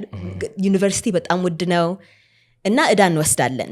ግን ፈረንሳይ ሀገር መንግስት ነው ያን ሁሉ የሚችለው። አንዳንድ የግል ዩኒቨርሲቲዎች አሉ፣ ግን ፓብሊክ ዩኒቨርሲቲ የታወቁ አሉ። እነሱ መንግስት ነው የሚከፍለው እና ተማሪዎች ምንም እዳ አይኖርባቸውም። ግን ያው ገንዘብ የሚገባበት ከባድ ነው። የመንግስት ሲሆን እንደ ግል አይነት ገንዘብ የለም። ስለዚህ ኳሊቲው ቆንጆ ነው እውቀቱ ምናምን። ግን ይሄ አሁን እንዳልኩት ቻንስ አሁን በፊት እንዳልኩት የፕራይቬት ስኩል ለትምህርት ቤት ጉዞ እንደዚህ አንዳንድ ኤክስትራዎች አሉ አይደለም። ፈረንሳይ ሀገር እንደዛ የለም። አሜሪካ ነገር ግን አለ። ግን ደግሞ ምንከፍለው በየአመቱ የሚገርም አይነት ነው። ደግሞ በየአመቱ ነው የሚጨምረው ቱዊሽን ዋጋው። ያው ሰርታችሁ ነው ግን የምትከፍሉት ዙሮ ዙሮ ከስራ ላይ የሚቆረጥ ነው እንዴ? ታክስ በጣም ሀይ ነው ፈረንሳይ ሀገር፣ ይገርማል። ግን ደግሞ ቤኔፊቱን እኛን የምንወስደው ዞሮ ዞሮ ፐብሊክ ስፔንዲንግ ነው። ፐብሊክ ስፔንዲንግ ነው። ግን በታክስ እንዳልከው በታክስ ምናምን ነው የሚሰበስቡት። ያንን ሀብት የፈጠሩት በታክስ ነው። አሜሪካን ሀገር ደግሞ በፕራይቬት ሴክተር ነው፣ በንግዱ ማለት ነው። ነጋዴዎቹ ኮሜርስ ነው። የሚገርም ዩኒቨርሲቲ ኦፍ ሶቦርን ሄድ ለማስተርሴ አይደለም ኢናልኮ የሚባል ዩኒቨርሲቲ ነው የሄድኩት። ኢናልኮ በቃ ትራንስሌሽን ኢንተርፕሬቴሽን ዩኒቨርሲቲ ነው። እዛ ነው የሄድኩት። ሴንተር ኦፍ ኤክሰለንሱ በቃ ትራንስሌሽን ብቻ ነው። ቆንጆ ትምህርት ቤት ነው። የሚገርም ነው። ትልቅ ዩኒቨርሲቲ ነው። ረጅም ዓመት የቆየም መሰለኛል። ሶርበን እንዴ? በጣም ትልቅ ዩኒቨርሲቲ፣ በጣም ትልቅ ነው። ከሚጠቀሱ አንደኛም ሳይሆን ይቀራል በፈረንሳይ ሀገር ውስጥ አንደኛ አይባልም። ሌሎች የግሎች አሉ። በፈተና የሚገቡበት ትምህርት ቤቶች አሉ ፈረንሳይ ሀገር። ግን በታሪኩ ብዙ አሁን እንዳልከው በፊት ጸሐፊዎች፣ የሚታወቁ ሰዎች ፈረንሳዮች ከዛ ነው የተመረቁት። የኛም ሀገር ብዙ ሰው እዛ ተምሮ መጥተዋል። ሶቦርን ተምሮ መጥተዋል። እንግዲህ በአዲሱ መጽሐፍ ላይ ደግሞ የተረት ተረት ብለሽ ባወጣሽው ላይ በጣም ደስ በሚልና ለየት ያለ ሀሳብ ነው የምንጠብቀው። አሁን ምን ደረጃ ላይ ነው ያለው? እንግዲህ ዊንተር ላይ ይለቀቃል ብለሻል። ፕሮሰሱን ትከታተያለሽ ወይስ አንዴ ሰጥሻቸዋል? በቃ አሁን ኤዲት ነው በቃ ኮፒ ኤዲት ተሰጥቶኛል፣ አንብቤ ሪቫይዝ አድርገነዋል። ሁለተኛውን የጠበቅኩኝ ነው። ከዛ ካቨሩ ይሰራል። በቃ አሁን ዲዛይኑ ምናምን ነው እና እንዳልኩት ፕሮሞሽኑ ይጀመራል። እሱን እከታተላለሁ። ግን መጽሐፉ ራሱ አልቋል። ናይስ። ሌላው እንግዲህ ከአንቺ ጋር ወይም ደግሞ ስለ አንቺ የሰማሁት የቮለንተሪዝም ስራ ነው። እንዴት እሱ ላይ ልትሳተፍ ይቻልሽ? እንዴት ይፈልጋል አይደለ? ኢንተረስት ይፈልጋል። ሁሉም ሰው ቮለንቲር አይደለም። አይ አንደኛ ከቤተሰብ ይመስለኛል። ቤተሰቦቼ በጣም ያው በቸርችም ቢሆን በቮለንቲሪም በጣም የሚሳተፉ ሰዎች ናቸው እና መጀመሪያ ኢትዮጵያ ስመጣ 11 ዓመቴ ነበር። ከአያቴ ጋር ነው የመጣሁት እና ከዛ በኋላ ደግሞ እንደገና በ17 ዓመት የመጣሁኝና 17 ስመጣ ማዘር ትሬሳ ኢንስቲቱሽን ነበር ለወላጆች የሌላቸው ልጆች ግን በኤድስ የተነኩ ልጆች እና እዛ ቮለንቲር አድርግ ነበር እና በጣም ቀየረኝ። ማዘር ቴሬዛ ቦስተን አይደለም ኢትዮጵያ ነው። ኢትዮጵያ ውስጥ ነበር ማዘር ቴሬሳ። ሙሉ ስሙን ረስቸዋለሁ። ማዘር ቴሬሳ ግን ትንሽ ልጆች ነበሩ እዛ የሚኖሩትና ሴሮች ነበሩ እዛ በቃ ኦርጋናይዝ የሚያደርጉት ራን የሚያደርጉትና እዛ ቮለንቲር አደረግ ነበር እና በጣም ቀየረኝ ከልጆቹ ጋር መስራት። እዚሁ አዲስ አበባ ነው? አዲስ አበባ ይመስለኛል። እና እዛ ጀመርኩኝ። ከዛ ወደ አሜሪካ ሀገርም ስመለስ ወደ ፈረንሳይ ሀገርም ስመለስ በቃ በእውቀቴ እንደዛ ለመመለስ ፈለግኩኝ። እንዳልኩት በፊትም ሁል ጊዜ ማስበው እዚህ ደረጃ የደረስኩት ብቻዬን አይደለም፣ ብዙ ሰው አግዞኛል። እንዳልኩት በፊት ሌሎቹም ጸሐፊዎች፣ ሌሎች ኢትዮጵያኖቹ ጸሐፊዎች በጣም አግዘውኛል። ቤተሰቦቼ በጣም አግዘውኛል፣ ጓደኞቼና እሱን ስለማስብ አሁን ትንሽ እኔም ፖዚሽን ሲኖረኝ እንዴት ብዬ ነው ማግዘው ብዬ ሁል ጊዜ ይመጣብኛል። ምክንያቱም እኔ እዚህ ብቻዬን እንዳልደረስኩኝ አውቃለሁ። እና አሁን በተለይ አሁን ከጸሐፊዎች ጋር ትንሽ ከኔ ገና መጀመሪያ መጽሐፋቸው ያልወጣ ትንሽ ከኔ በእድሜ የሚያንሱ ሰዎች ከነሱ ጋር አሁን ሜንቶርሺፕ ለመፍጠር እሞክራለሁ፣ ፈልጋለሁ፣ እሰራለሁ። የእነሱ መጽሐፍ ክሪቲክ አደርጋለሁ። ኮንታክት ካለኝ ከኮንታክቶች ጋር አገናኛቸዋለሁ። በእንደዛ በማቃቸው ቦታዎች አሁንም መሳተፍ እሞክራለሁ እና በጣም ደስታ ይሰጠኛል። ደግሞ ለህይወቴም ምክንያት ይሰጠኛል። ትልቅ ነገር ነው። ለራስ ብቻ አይደለም የምንኖረው። ሌላስ የተሳተፍሽበታል እንደሱ? አሁን ዋናው እንደዛ ነው። በደራሲነት ምናምን በእንደዛ ነው አሁን በጣም የምሳተፈው። በፊት ሞር እንደዚህ ከልጆች ጋር ሰራ ነበር። መጀመሪያ በተለይ ፈረንሳይ ሀገር ስገባ የልጆች ይሄ ሼልተሮች ምናምን አላለ እንደዛ ከልጆች ጋር ደስ ይለኛል። ያው ያስቃሉ ደግሞ ከነሱ ጋር ዓለሙን ስታይ አዲስ ነው እና በፊት እንደዛ ብዙ ሰራ ነበር። አሁን እንዳልኩ ወደ ደራሲነት ከሌሎች ደራሲዎች ጋር ለማስተማር ሜንቶርሺፕ ለማድረግ እንደዛ ነው ማድረገው። ናይስ። ቅድም በጨዋታ መሀል እንትን ብለሽኝ ነበር ቤተክርስቲያንም አልሽኝ። ይሄ ኢስት ኮስቱ ይሄን ቦስተን ማሳቹሴትስ ያሉበት ካቶሊሲዝም እና ፕሮቴስታንቲዝም እንደሚበዛ አውቃለሁ። የኢትዮጵያ ኦርቶዶክስ ተዋሕዶ እንቅስቃሴ እንዴት ነው? እናንተ ያደጋችሁበት የተጠመቃችሁበት ምናምን አለ መቼም ማለት እንዴ? አለ፣ በጣም አለ። አሁን በተለይ ደግሞ የጠነከረ ነው። ብዙ ሰዎች አሁን በኦርቶዶክስ ኮሚኒቲ ደግሞ አሁን ደስ የሚለው እኔ አሁን እዛ ቦስተን ሆኜ እኔ ከእናቴ ጋር ግሪክ ኦርቶዶክስ ቸርች ነበር የምንሄደው እና በጣም ነበር የምወደው። እንዳውም እዛ በኤሴ ኮንቴስት ነበር በየአመቱ እና እዛ ሁሉ ጽፍ ነበር። ስለዚህ ጽሁፌንም ያገዘኝ እዛ ሆኜ ነው። ስለ ሃይማኖት፣ ስለ ቴዎሎጂ አንዳንድ ጥያቄዎች ሲመጡብኝ ስለዛ ጽፍ ነበር እና ደግሞ ደስ የሚለው የጻፍከውን ታንብ ነበር ለቸርቹ ማቅረብ አለ። ስለዚህ በዛም ትማራለ። ፕሬዘንቴሽን እንዴት ነው እና ስለዚህ እዛ ግሪክ ኦርቶዶክስ ቸርች ነበር ብዙ የምንሄደው። አሁን ግን ደስ የሚለው በኢትዮጵያ ኦርቶዶክስ ቸርች ሰንዴይ ስኩል ሁሉ በጣም በዝተዋል እና ልጆችም ሀሁ ይማራሉ፣ እዛ ግዕዝ ይማራሉ። አሁን የህቴ ልጅ አሁን እዛ 13 ዓመቱ ነው። ግዕዝ ማንበብ በቃ ያነባል። ከሌሎች ከኢትዮጵያኖች ጋር ይገናኛል ሁል ጊዜ እና ያ ኮሚኒቲም ከቸርቹም ጋር ያደገ ነው። ምንድነው ቤተክርስቲያኑ ስም? በጣም ጥሩ ጥያቄ፣ ረሳሁት፣ አላውቀውም። አይ ለምሳሌ እዚህ ሚካኤል ማርያም እንደሚባለው ትክክል የራሱ የኢትዮጵያ ኦርቶዶክስ ቤተክርስቲያን ተብሎ ተገነባ? እሺ፣ ወይስ እዛ ግሪክ ነበር መጀመሪያ? እኔ እዛ ነበር ግሪክ ተገነባ። ቅርታ ተገነባ? አይ ኢትዮጵያ እንዴ? በፊትም ነበር እኮ ግን እኛ ግሪክ ኦርቶዶክስ ቸርች ነበር የልምዳችን። አሁን ግን ስሙን አላውቀውም እና ቼክ አድርገን እንናገራለን። ነገሩ ርቀሻል መሰለኝ። ቆይቻለሁ። ቦስተን በየአመቱ ሄዳለሁ፣ ግን ፈረንሳይ ሀገር 2010 ነው የገባሁት። ቆይቻለሁ። ወደ 16 ዓመት እየሆነ ነው። አይገርም? 26 አይደላችሁ? እንዴት ነች ፓሪስ ለኑሮ? ቆንጆ ነው። እኔ በጣም ወድጀዋለሁ። በተለይ ደግሞ ለእኔ አይነት ሰው መጽሐፍ ወዳለሁ፣ ፊልም በጣም ወዳለሁ። የተመቸ ነው። ደግሞ እንዳልከው ፈረንሳዮች በሁለቱም በቃ ፓዮኒር ናቸው፣ ሲኒማም ቢሆን በሊትሬቸርም። ስለዚህ እዛ ሙዚቃም ቢሆን ቲያትርም። ስለዚህ ለእኔ በቃ እንደዛ ለእኔ አይነት ሰው በጣም የሚመች ከተማ ነው። ቆንጆ ከተማ ነው። ደግሞ ትራቭል ማድረግ ወዳለሁ። አውሮፓ ውስጥ ትራቭል ማድረግ ቀላል ነው። ባቡሮችም በደንብ ሲስተሙ አላቸው። ወድጀዋለሁ በጣም። እሺ፣ ስለ ዙረት ታሪክ ደግሞ እናወራ። እሺ፣ የት ሀገር ዙረሻል? ጣሊያን ሀገር ሄጃለሁ፣ ግሪክ ሀገር ሄጃለሁ፣ ሞሮኮ ሄጃለሁ፣ ኢትዮጵያ መጥቻለሁ። አይ ብዙ ትራቭል ማድረግ በጣም ነው የምወደው። እዛም እኮ አሜሪካም ራሱ ሀገር ነው የምትሉታል። መጓጓዝ ቀላል ሰዓታት የሚፈጅ ነው።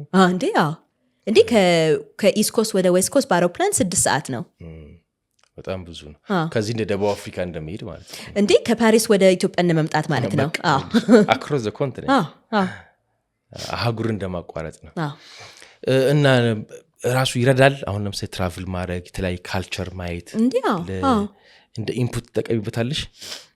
አይምሮን ያስፋፋል። ምክንያቱም ከሀገራችን ከካልቸራችን ስንወጣ የሌላ ሰውን ካልቸር እንማራለን። አንዳንድ ነገሮች በቃ እንደዚህ ነው ብለን ያሰብነውን ጥያቄ ያስጠይቀናል እና በቃ ያንን ጥያቄ መጠየቅ ራሱ አይምሮችን ማስፋፋት ነው። ራሳችንን ኢምፕሩቭ ማድረግ ነው የሚያስፈልግ ይመስለኛል። አለበዚያ በቃ አንማርምና እዛው ጥብቅ ብለን ይሄ ብቻ ነው ብለን እናምናልና እንደዛ አይደለም። ዓለም ትልቅ ናት፣ በጣም ሰፊ ናት፣ ምድር ሰፊ ናት። እሺ አሁን እንግዲህ ኢትዮጵያ በ11 ዓመት መጥተሻል፣ ከዛ 17 ዓመት፣ ከዛ ደግሞ ቶሎ ቶሎም ቢሆን ላጭር ጊዜ ደግሞ እንደምትመላለሽ አውቃለሁ። ለውጡ ትረጂዋለሽ?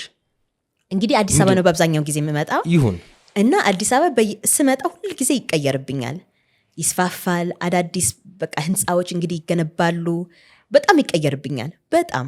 አሁን ሁሉ ወደዚህ ወደ ስቱዲዮ ስንመጣ እያወራሁኝ ነበር ከአጎቴ ጋር በቃ ከተማው እንዴት በቃ ሰፊ ሆናለች፣ ኢምፕሩቭ አድርጋለች። በጣም ይቀየርብኛል። ደግሞ አዲስ ከተማ ይመስላል ሁል ጊዜ። ሁሌ ግንባታ አለ፣ ለውጥ አለ፣ ሙከራዎች ታደርጋለች። ያው ስማሙ አዲስ አበባ አይደለ? ስማሙ እኮ አዲስ አበባ ነው። እንዴ ትክክል። ከስሟ ጋር ለመሄድ ብዙ ጥረት እያደረገች ይመስለኛል። ናፍቆቴ፣ ሌላው ስለ አንቺ አንዳንድ ነገር ሳነብ ከፓርኪንግ ሎት አቴንዳንት ዘ ፓርኪንግ ሎት አቴንዳንት ከሚለው የመጀመሪያ መጽሐፍሽ ሌላ ብዙ ሾርት ስቶሪዎች በመጽሐፍ ትታወቃለች ይላል ፕሮፋይልሽ ላይ። በፊት በተለይ ሾርት ስቶሪ በጣም እጽፍ ነበር። አሁን ምናልባት አሁን የሚቀጥለው ፕሮጀክቴ እንደዛ ይሆናል። ሾርት ስቶሪ ደስ የሚለው ከባድ ነው በጣም። ምክንያቱም ያው ኖቨል ማሳጠሩ ደግሞ ልክ እንደ ኖቨል ያህል ያ ሁሉ ታሪክ መግባት አለበት፣ ኃይሉ ያስፈልጋል። ግን ባጭር እና ሙሉ ታሪኩን በተወሰኑ ገጾች እና ወርዶች መጨረስ ማለት ነው። ስለዚህ ኮንደንስ ማድረግ ራሱ ትልቅ ነገር ነው። ግን አንዳንድ ታሪኮች ኖቨል አያስፈልጋቸውም። ስለ አንድ ሰው በተለይ ከጻፍ አንድ ካራክተር ብቻ ዓለም በሙሉ አይደለም የሚያስፈልገው እና ለእንደዛ ሾርት ስቶሪ በጣም ይመቻል። እና እንግዲህ ምናልባት በሚቀጥለው ኮሌክሽን የሾርት ስቶሪ ጽፍ ይሆናል፣ አላቅም ገና። በእንግሊዝኛ አለ አይደል እንደዚህ የአጫጭር ልቦለድ ታሪኮች ስብስብ አለ እንዲህ ኮሌክሽኖች። በፊት በተለይ በጣም ይታተሙ ነበር። አሁን እንደገና የተጀመረ ነው፣ ፋሽን ሆነ እንደገና። እኔ ትምህርት ቤት ሆኜ ኖቭል በጣም ይፈለግ ነበር። አሁን ትንሽ ወደ ኮሌክሽን የተመለስን ነው። ሶሻል ሚዲያም እኮ ቪዲዮዎች ምናምን በጣም እያጠሩ ነው፣ ኮንደንስ እየሆኑ እያጠሩ። አንዴ ቃ እኮ ነው አሁን ቪዲዮ የሚታየው። ግን ደግሞ አቴንሽኑም የለንም። ለዛም ነው አይደለ እንደ ጄኔሬሽን ብቻ ሁላችንም ሆነናል እኮ። ሶሻል ሚዲያ በጣም ደስ ይላል፣ ግን ደግሞ አንዱ ችግር ምንድን ነው? አጠር ያለ ቪዲዮ ሲሆን በእንደዛ እንለምድና አሁን መጽሐፍ ለአንዳንድ ሰው ከባድ ነው። በቃ አንድ ኦብጀክት ላይ ኮንሰንትሬት አደርጋለሁ፣ አንድ ታሪክ ላይ ይከብዳል አንዳንዴ። ሶሻል ሚዲያ አጥፍቶ ለ1 ሰዓት ለ2 ሰዓት በቀን መጽሐፍ ማንበብም ያስቸግራል አንዳንዴ። መጽሐፍ እንኳን ሳይሆንም ፊልም አሁን 2 ሰዓት ቁጭ አንድ ታሪክ እከታተላለሁ ካለ ሶሻል ሚዲያ ስልኬን ሳላይ ለአንዳንድ ሰው ከባድ ነው። ከባድ ልምድ እየመጣ ነው። ዶክመንተሪዎችም አሉ 40 ደቂቃ 1 ሰዓት ዶክመንተሪዎችም ማየት ያስቸገረው። ጭራሽ እየቆራረጡ ነው ፓርቲ ያደረጉ እንደሱ የሚሰሩም ሰዎች አሉ። ሌላው እንግዲህ ከመጽሐፍ ጋር ተያይዞ ቡክ ሰልፍ ወረቀቱ ራሱ እየጠፋ ነው። ወደ ኪንድል ወደ ኦንላይን ሪዲንግ። እኔ መጽሐፍ ነው የሚሻለኝ ሁል ጊዜ። በስክሪን ማንበብ ይደብረኛል። በቃ መጽሐፉን ይዤ እቃውን ይዤ ደግሞ መጽሐፍ መግዛት በጣም ነው የምወደው። ላይብረሪ እሄዳለሁ፣ ግን ደግሞ ሁል ጊዜ መጽሐፍ እገዛለሁ። እዛ ሲኖረኝ የራሴ ላይብረሪ ያለ ማለት ነው። እና አንዳንድ መጽሐፎች ደጋግሜ ማንበብ እፈልጋለሁ። በቃ ለፕሌዠሩ ስለምወዳቸው እና ለዛ ሁሉ መጽሐፉ እያለኝ ኦብጀክቱ እያለኝ ደስ ይለኛል አይደል? የራሱ ስሜት አለው መጽሐፍ። እንዴ ደግሞ አንዳንድ ሰዎች እንግዲህ በላፕቶፕም ታብሌትም በኪንድልም ለሚፈልጉትም እየመጣ ነው። ፍጥነትም አንዳንዴ ይቀንሳል ይባላል ይሄ የዲጂታሉ።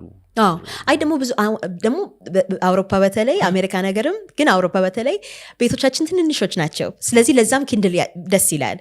በአንድ ኪንድል ስለማይኖር ቦታ የለም ለሼልፎች እና በአንድ ኪንድል 300 መጽሐፍ መክተት ከቻልክ ይገባኛል። ለእንደዛም ይመስለኛል ለኤፊሽንሲውም በደንብ ይገባኛል። ግን እስከምችለው ድረስ መጽሐፍ ራሱን ማንበብ ይሻለኛል። መጽሐፍ ስሜት አለው። ሽታውንም የሚወድ ሰው አለ። ደግሞ አንዳንዴ ሰው መጽሐፍ እንደ ስጦታ ሲሰጡኝ ያ መጽሐፍ እነሱን ያስታውሰኛል። የእነሱ ሜሞሪ ስላለበት እሱ መያዝ ፈልጋለሁ። እንዳትረሽ የአማርኛ መጽሐፍ ሰጥሻለሁ ብዬሻለሁ። እሺ እንዴ አረሳም። እሱንም ኪፕ አደርገዋለሁ። ያንተ ሜሞሪ ይሆንልኛል። ፈርሜ ነው ሰጥሽ። በጣም ወዶ መጽሐፍ ቀለል ያለ ኢንትረስቲንግ መጽሐፍ አለ በቅርብ ያነበብኩት፣ እሱን ሰጥሻለሁ። ይዘሽ ትሄጃለሽ በደስታ። ለምንድነው ኔክስት በአማርኛ እንድጽፊ ነው? ይገባኛል። አስበሽ ታውቂያለሽ በአማርኛ መጽሐፍ? እስካሁን ድረስ አላሰብኩም። እንዳልኩ ከባድ ነው በአማርኛ መጽሐፍ። እንዴ በፈረንሳይ እንኳን መጽሐፍ እስከዚህ አልችልም። በልብ ወለድ ማለት ነው ከባድ ነው። እና እስካሁን ድረስ በእንግሊዝኛ ነው፣ ግን አናቅም። ምናልባት 4ኛ 5ኛ የመጽሐፍ በአማርኛ ይሆናል። ኧረ ልብ ወለድማ እዚህ ሀገርም እኛም አንጽፍም አለ አይደለ? በጣም የተመረጡ ሰዎች ናቸው የሚጽፉት። ከዛ ባህሪያቸውን አጻጻፋቸውን የምናውቃቸው ሰዎች አሉ። በተለይ ልብ ወለድ በአማርኛ ከባድ ነው፣ በጣም ከባድ ነው። የተመረጡ ኦልሬዲ አንባቢው ራሱ አስቸጋሪ ነው። ገባሽ አይደል? እንደዛ ሄቪ ዌይት አድርጎታል። ኦልሬዲ ከባድ ቦታ ሰቅለውታል። የምትወዳቸው ደራሲዎች አሉ በአማርኛ የሚጽፉት በጣም ፌቨሬቶች? አዎ። ማን ናቸው? አንዱ ሐዲስ ዓለማየሁ ናቸው። እንዴ ፍቅር እስከ መቃብር ጎበዝ። ሁለተኛው በእኛ ጄኔሬሽን ደግሞ በእኛ ጄኔሬሽን እንኳን ስልሽ አሁን በቃ ሪሰንት እስካሁን ድረስ እየጻፈም ያለው አዳም ረታ ነው። ማይ ጋድ ምን አይነት መጽሐፍ ነው የሚጽፈው? ፊክሽን ነው። ኦኬ ኖቭሎች ናቸው። ግን ትሪለር ምን አይነት ፊክሽን?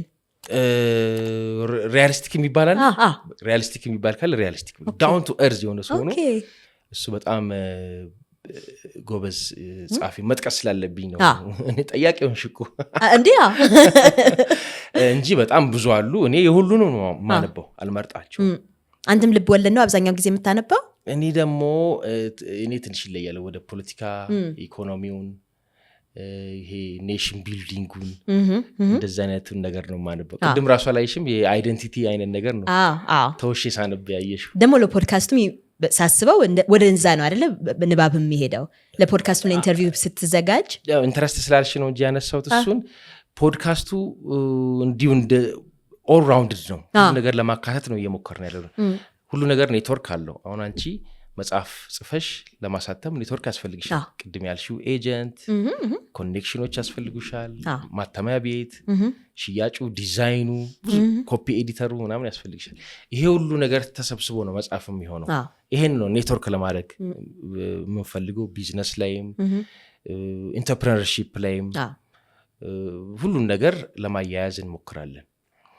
ለዛ ደግሞ ሁሉ የሚያስፈልገውን ዝግጅት ሁሉ እናደርጋለን እንጂ አልመርጥለትም። ለፖድካስቱ ሲሆን ኢንተረስት ስለሆነ ነው። ኦዲየንስም አይመለከተውም፣ ግን ለአንቺ ለመመለስ እንጂ ኢንተረስቴ እኔ ኢኮኖሚና እንትን ነው። ኢኮኖሚ ውስጥ እኮ ብዙ ነገር አለ። የሀገር ታሪክ ታውቂያለሽ፣ የዲሞግራፊውን፣ የሀገሪቱን አኗኗር ብዙ ነገር ይነግርሻል ኢኮኖሚ። እና የግለ ታሪክም ወዳለሁ። ይሄ ሜሞር ምናምን የሰው ታሪክም ብዙ ነገር ይነግርሻል። ባዮግራፊ ምናምን ባዮግራፊ አብርሃም ሊንከን ስታነቢ ብዙ ነገር በወቅቱ የነበረውን ነገር ይነግርሻል። እና ቀላል ነገር አይደለም። እንደዛ አንቺ ስምቶጂ ምንድን ነው? እኔ ያው አብዛኛው ጊዜ ልብ ወለድ ነው የማነበው፣ ፊክሽን፣ ኖቨሎች፣ ሾርት ስቶሪ። ግን አሁን ትንሽ ኤክስፓንድ ለማድረግ የሞከርኩኝ ነው። ስለዚህ ባዮግራፊ፣ ሂስትሪ በጣም እወዳለሁ። ስለዚህ ሂስትሪ መጽሐፍ ለመጨመር የሞከርኩኝ፣ ኖን ፊክሽን ለመጨመር የሞከርኩኝ ነው። ግን ኔቸሬ ወደ ልብ ወለድ ነው ሁል ጊዜ የሚሄደው። በቃ መጀመሪያ ፍቅሬ እዛ ነው። ለነገሩ እኔም ብዙ ሴት ጓደኞች አሉኝ በጣም የሚወዱት የዚህ ኖቭሉን እንደዚህ በቃ አይደለ ፊክሽን ሲሆነውን ነገር ነው ኢንተረስት ያላቸው እና እረዳለሁ። የሴቶችም ልብ ትንሽ ስስ ነው ይባል የለ አይባል ሰምቼ አላውቅም፣ ግን እሺ አንቺ እዚህ አትኖሪ ምን አለብሽ? ለዛ ነው አንቺ ምን አለብሽ? የሚገርም ነው። ከአዲስ አበባ ወጥተሽ ታውቂያለሽ? ናፍቆት መጀመሪያ ስመጣ ከአያቴ ጋር አወተናል።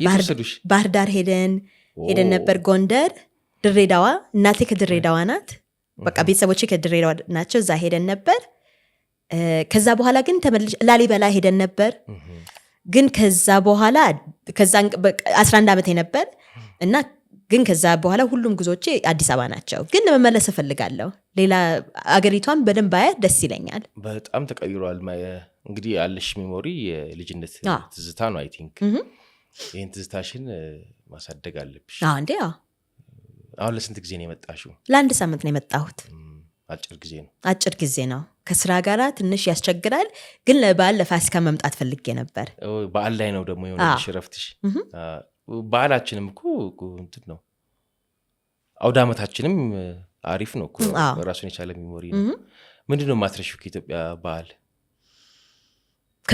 ቤተሰቦቼ በጣም እዛም መቼም ይጎዘጉዛሉ፣ ቡና ያፈላሉ፣ ዳቦ ይደፋሉ። አንዴ ያው እንዳልከው ምግቡ ቡና በጣም ነው የምወደው።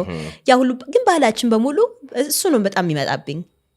እዚህ ስመጣ አሁን በተለይ ለአጭር ጊዜ ከቤተሰቦቼ ጋር ነኝ እና ቤት ውስጥ በቃ ያ ሁሉ ይመጣብኛል፣ አይኔ ላይ ያለ እሱ ነው የማስታውሰው። የቦስተን ልጆች እንዴት ናቸው? የቦስተን ሰከንድ ጄኔሬሽን አሁን ምን ላይ ናቸው? እንገናኛለን ብለሻ በተለይ በሶሻል ሚዲያ ምናምን። እንግዲህ የቦስተን አላቅም፣ ቆይቻለሁ ከወጣሁኝ።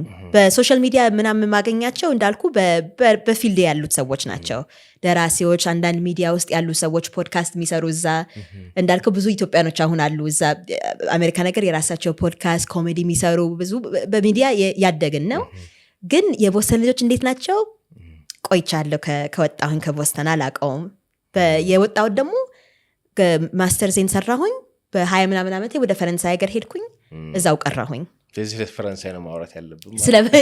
እንዳልኩ ደግሞ ፈረንሳዮች ኢትዮጵያኖች አሉ፣ ግን ኮሚኒቲው እንደ አሜሪካን ሀገር በደንብ አሉ።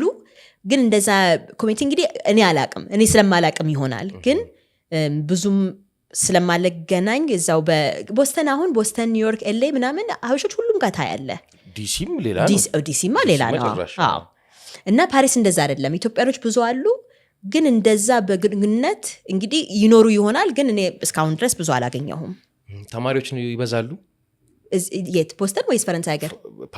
ፓሪስ ተማሪዎች ይበዛሉ። እዛ ግንኙነት የለሽም ማለት ነው ከነሱ ጋር?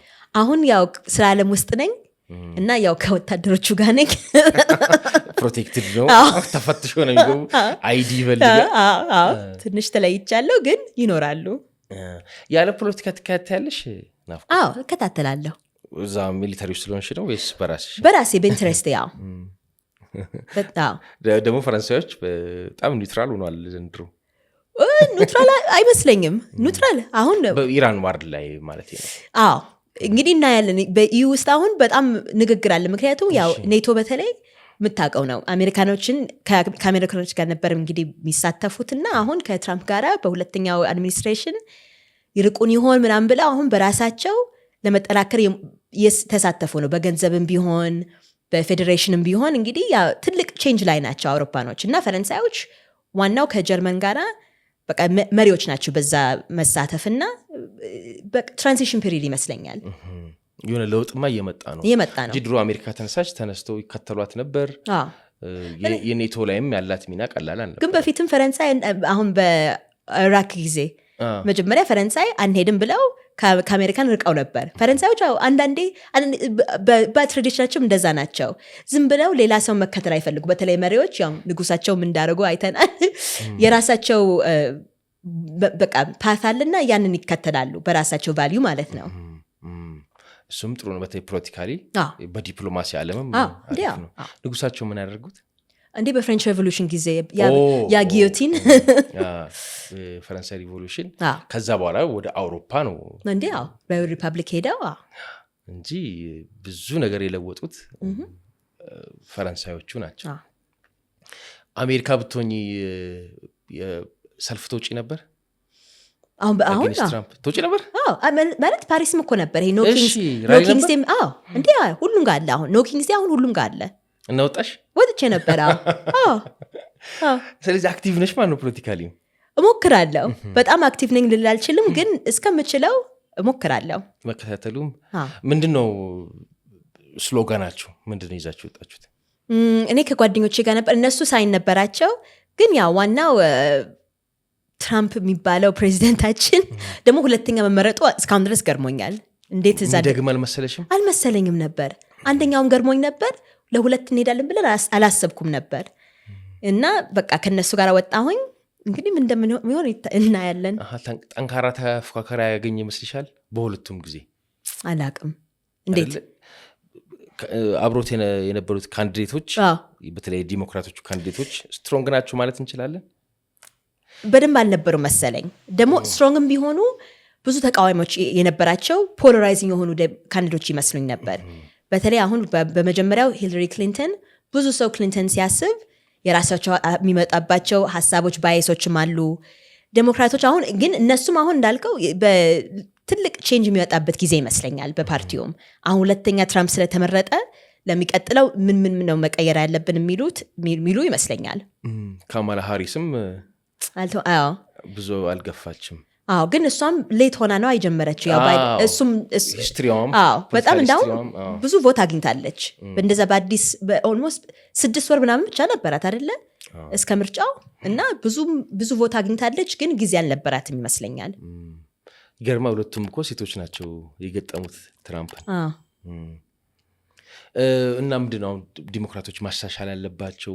ራሳቸው እሱን አላውቅም። ሰው እያወጡ አይደለም አሁን እንደዚህ ፊገር የሆነ ሰው እየሞከሩ ነው። በተለይ ደግሞ ከያንገር ጀኔሬሽን ለማምጣት እየሞከሩ ነው። በአሁን ብዙ ጊዜ አሜሪካን ሀገር ሁሉም ፕሬዚደንታችን እያረጁ ነው የሚባል ቀልድ ሁሉ ጊዜ አለ። በባይደንም ጊዜ አሁን በትራምፕም። እና አይ ቲንክ ዴሞክራቶች በጣም ከያንገር ጀኔሬሽን ካንዲዴት ለማውጣት አሁን እየሞከሩ ነው በጣም። ግን እኔ ፖለቲሽን አይደለሁም፣ ስፔሻላይስት አይደለሁም። ስለዚህ ምን መስራት እንዳለባቸው ልናገር አልችልም። እንግዲህ ማየውም አነበውን ነው መከታተል ነው።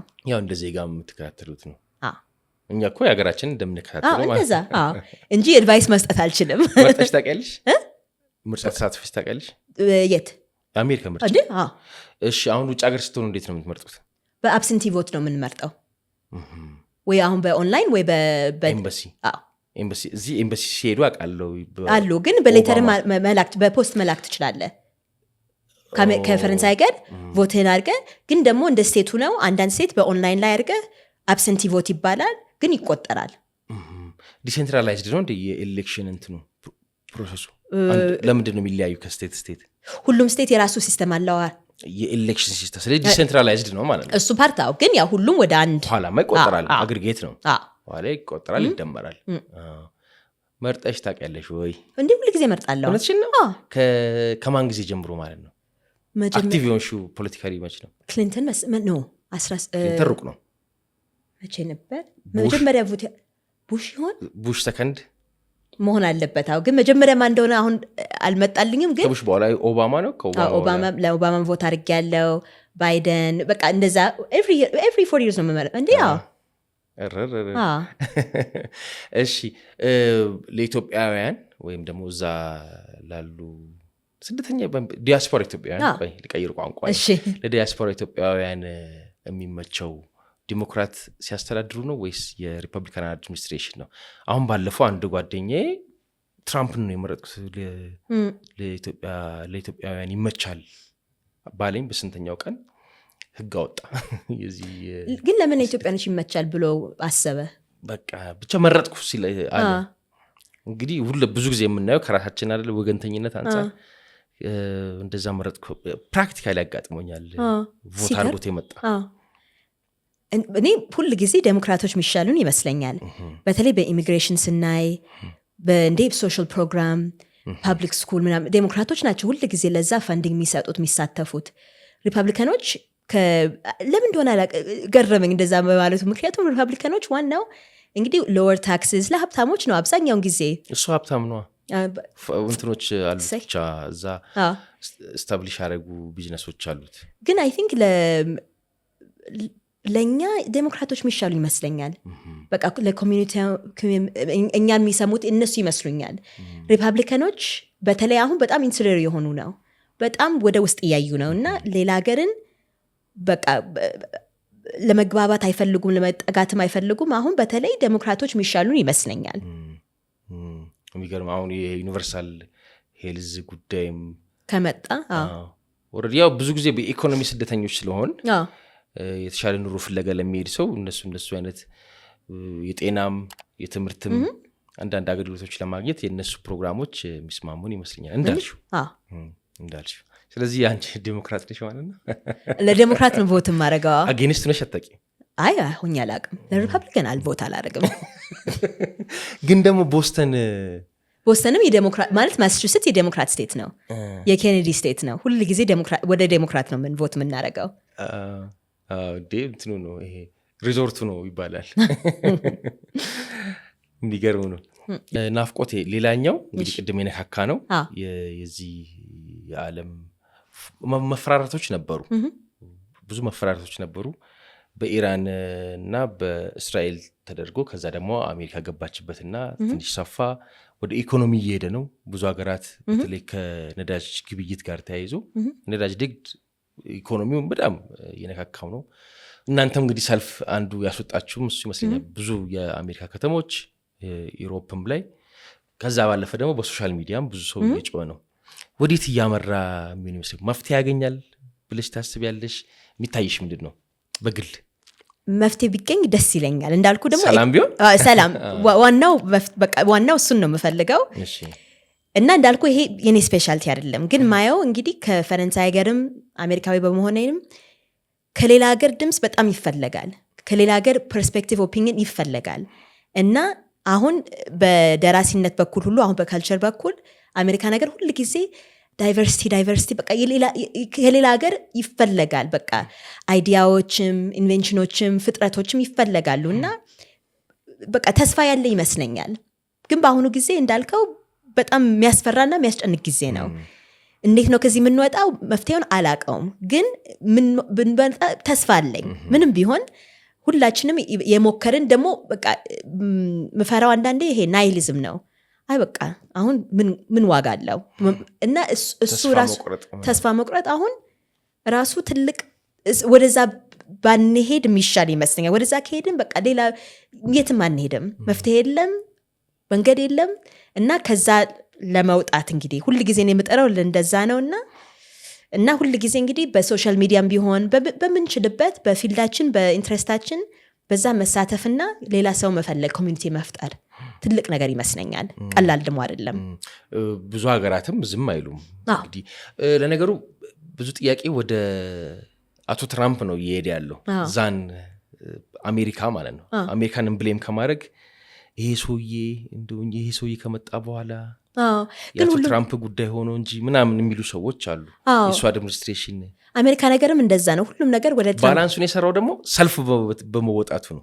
አይ ኖ ላስት 2-3 ዊክስ ጎ የተወጣው ሰልፍ ባላንሱን ሰራው። በቃ የአሜሪካ ሕዝብ ፍላጎትና አቋም እንዳልሆነ የሚገልጽ ነገር ነበር። ልክ የሆነ የቪየትናም ነገር አላስታወሰሽም? ትንሽ በታሪክ ነው የማውቀው። እኔም በታሪክ ነው የማውቀው፣ ግን ፎቶግራፎቹን ሳይ ታሪኩን ሳነብ ይመስለኛል። ግን ኮምፔር ለማድረግ በጣም ከባድ ነው። አንደኛ በዛን ጊዜ እንደዚህ ግሎባላይዜሽን አልነበረም። ሶሻል ሚዲያ ደግሞ ቀላል ነገር አይደለችም። በጣም ያ ሁሉን ፖለቲካም ቢሆን እንዴት እንደምንነጋገር ያ ሁሉ ተቀይሮብናል በሶሻል ሚዲያ ብቻ ሳይሆን፣ ግን እሱም አንድ ትልቅ ኃይል ነው በዚህ ውስጥ እንግዲህ እናያለን። ግን ማለት የፈለግኩት አንዳንዴ ትራምፕ ላይ በጣም ፎከስ ማድረጋችን የሚጎዳን ይመስለኛል። ሁል ጊዜ እሱ ብቻ አይደለም ችግሩ፣ ማአት ሌሎች ፋክተሮች አሉ። እና ትራምፕ እያለን አሜሪካ ነገርም ችግር ነው። ሁል ጊዜ ክሪቲክ የሚደረጉት ጋዜጠኞችም ታሪኮቻቸው በሙሉ ስለ ትራምፕ ነው በቃ ሁል ጊዜ። እና እሱም ያንን ቴንሽን ይወዳል ይፈልጋል። ግን ከትራምፕ ሌላ ማአት የሚሳተፉ ሰዎች አሉ፣ አክቲቪስቶችም ቢሆኑ ፖለቲሽኖችም ቢሆኑ። ግን እሱ በቃ ሁሉም ፐብሊሲቲ ወደሱ ሲሄድ የነሱም ስራ ይታጣል። እና ትንሽ ትራምፕ ችግር ማለት ፕሬዚዳንቱ የአሜሪካ ነገር ፕሬዚዳንት ነው፣ አይረሳም። በቃ ልንተዋ አንችልም። ግን ሌሎችም ሰዎች አሉ እና የነሱንም ፕላትፎርምና ድምፅ ብንናገር ምናልባት የእሱም አፌክት ትንሽ ሚኒማይዝም ሊደረግ ይችላል። ምናልባት እያሳሰቱት ያሉ አማካሪዎች ያሉ ይመስልሻል? ትራምፕን የሚያሳስቱ አድቫይዘሮች ምናምኖች አሁን አላቅም። ምክንያቱም አሁን ደግሞ ትራምፕ ማለት ትራምፕ አሁን አድቫይዝ የሚያደርጉት እሱ የሚፈልጋቸው ሰዎች ናቸው፣ የስመኖች ናቸው ዙሪያቸው እና እነሱም የሚፈሩ ይመስለኛል ስራቸው ማጣት፣ እሱም የጎዳው ይመስለኛል እንጂ ኦፖዝ የሚያደርገው ሰው አሁን በካቢኔት ውስጥ ያሉ አይመስለኝም። ሁሉም በቃ እሺ ነው የሚሉት የሚያውቁትም ሰዎች የስማን ይመስሉኛል። የስማነት ችግር አለው እንዴ? ሁል ጊዜ የስማን መሆን ችግር አለው። አንዳንዴ ነው ማለት አለብህ። ከእንደዛ ነው መፍትሄ የሚፈለገው እንጂ ሁል ጊዜ አንድ ሰው የሚለውን እሺ ማለት ምን ዋጋ አለው? በኢራን ኬዝ አትሊስት ነው መባል ነበረበት። በብዙ ነገር ነው ቢባል ወይም ኖም ባይሆን አትሊስት ሌላ ኦፒኒየን ከዚህ በኋላ ምንድን ነው ሀሳብ እሱ ነው እኮ አንዳንድ የሚገርመኝ የትራምፕ ነገሮች አንድ ነገር ያደርግና አሁን ከዚህ በኋላ ምንድን ነው መንገዱ እና እዛ ላይ ወደዛ ያስብ አይመስለኝም። ብቻ ኔክስት ስቴፕ ብሎ ነው ዝም ብሎ የሚያስበው ይመስለኛል። እናልኩ ኤክስፐርት አይደለሁም አላቅም፣ ግን ከማየው እንደዛ ይመስለኛል። ስለዚህ ኖ ማለት ብቻ ሳይሆን ፕላኑ ምንድን ነው ከአንድ ቀን ወደ አንድ ቀን ሳይሆን ለወራት ለአመት ምንድን ነው ሀሳበች ምንድን ነው ወዴት ነው የምንመራው? ትልቅ ጥያቄ ነው። እውነትሽን እኮ ነው። አንዱ አጥራጥራለሁ ነው የሚለው በግሎባላይዜሽን ብዙ ባውንደሪ በተለይ ኢውሮፓ አንቺ በምታውቂው ሀገር ፊዚካል ባውንደሪ ቦርደር ምናምን ማይንድም አያደርጉት። ከጫፍ ጫፍ ድራይቭ ማድረግ ይቻለች። ከጫፍ ጫፍ ኢንፍራስትራክቸሩ የተቀላቀለና ወጥ ነው። ፖለቲካል ባውንደሪዎች ብቻ ናቸው ያሉት። እዚህ ደግሞ ካላጠርኩ ይላል። እነሱ በምን አድርገው ከስንት ጦርነት በኋላ ያንን ዶምሊሽ አድርገው ነው እንግዲህ አንድ ካረንሲ አንድ ፖለቲካል ሶሳይቲ እየፈጠሩ ያሉት እና እዚህ ደግሞ እሱ ካላጠርኩ ታሪፍ ነው ሌላው። አስቢ ዓለም ላይ ሊበራል ዲሞክራሲ ማርኬት ኦሪየንትድ የሆነ ኢኮኖሚ የሚከራከር ስርዓት ታሪፍ የሚጥል ሆነ። ጭራሽ እነ ቻይና ናቸው ከሆን አጌንስት ታሪፍ ሆነ። አይገርምም? ኮሚኒስቶቹ ማለት ነው። እና አሪፍ ነገር ነው ያስተዋልሽው። እና ዋት ኔክስት የሚለውን አያስበውም ስቲ ነው ይመጣልኝ። የሚገርም ነው። ታሪፉ እንዴት አየሽው አንቺ? ግን ታሪፉ እንግዲህ ናሽናል ኢንትረስት ነው ያየሽው? ማለት አሁን ሪዛልቱ ምን እንደሚሆን እንግዲህ እያየን ነው። እና እንዳልኩ ይሄ በፍጹም የኔ ኤክስፐርቲስ አይደለም፣ እረዳለሁ። ስለዚህ ገና የተገነዘብኩኝ ነው ያነበብኩኝ ነው። እናያለን። እንግዲህ ሌላው ዲያስፖራ ኢትዮጵያውያን ሮል ነው።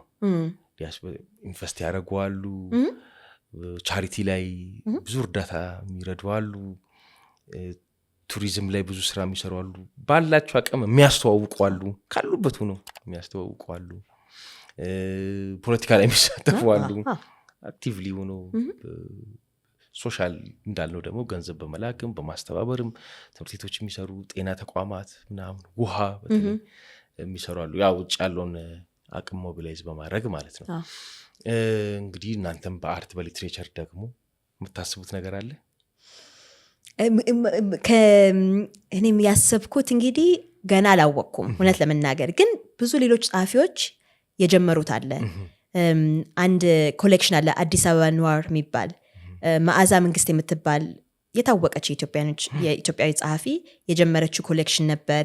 እንደዛ አሁን የተጀመረ ነው ደግሞ በትርጓሜ ከአማርኛ ወደ እንግሊዝኛ ከእንግሊዝኛ ወደ አማርኛ ትንሽ አሁን የተጀመረ ነው። እንደዛ አይነት የትርጓሜ ፕሮጀክቶች ማለት ነው። ያንን ኮኔክሽን ለመፍጠር ከዲያስፖራ ወደዚህ ወደ ኢትዮጵያ እና ደግሞ የቋንቋም ችግር አለ። አሁን ዲያስፖራዎች አንዳንዶቻችን አማርኛ ወይ ሌላ ቋንቋ አንችልም። ስለዚህ ከዛም አንጻር አንዳንዴ ይከብዳል ኮኔክሽን መፍጠር።